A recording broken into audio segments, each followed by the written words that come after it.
see? Kind of. So for me, it was all black. It was this void energy. And the platonic, there is no platonic solid for that. It's just a sphere or emptiness.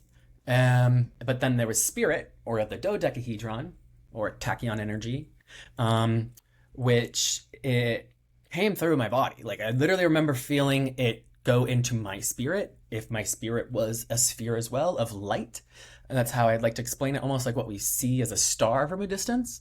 I felt that come into my heart chakra, for lack of a better word, and search me. And I remember being judged and not liking the outcome, but also I remember having a situation where the other two parts of the Trinity were able to vouch for me and stick up for me and be like, no, look at all this.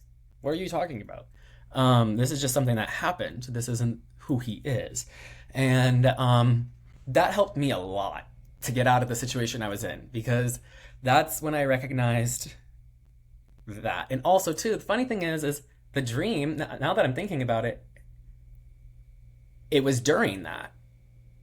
It was during that flatline. It was before I had the searching. It was almost like a premonition before anything happened.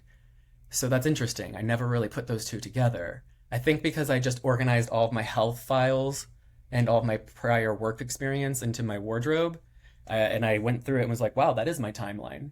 It's much easier for me and my brain to think about it. But anyway, I think that, did I answer your question? Yeah, Tim, you got something? I'm curious, Michael. A lot of interesting things that you've been talking about, and you've mentioned chakra and different colors and things like that. I really am interested into what the basis is for your beliefs. I know you said Christianity, so that's obviously in the mix, but just for people that might want to research or look into kind of some of the verbiage and things that what you're using here, what are some of the other things that you've researched that have kind of become part of your mores and your beliefs? Can you fill us in on that?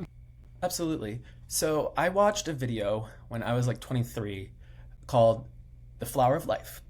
And it was made by Spirit Sciences on YouTube. There's two of them. Find the oldest one. The old one is the good one. It came out like 10 years ago. But, oh yeah, 10 years ago. Wow. Anyway, so it's a really, really good one. I can find it and give you guys the link. I highly recommend it. The only thing I tell people is ignore the ending, because they do kind of talk about aliens at the end, but you guys probably don't care about that. That's not a negative thing for you. But that channel also believes more in extra-dimensional versus extraterrestrial aliens. So I believe that's a little more realistic, because it'd be more realistic for someone to just like find a tear in the whole of matter and time and space and go through it and end up in a different dimension or plane, rather than having to travel at light speed to get somewhere else. That doesn't seem as conducive or cohesive.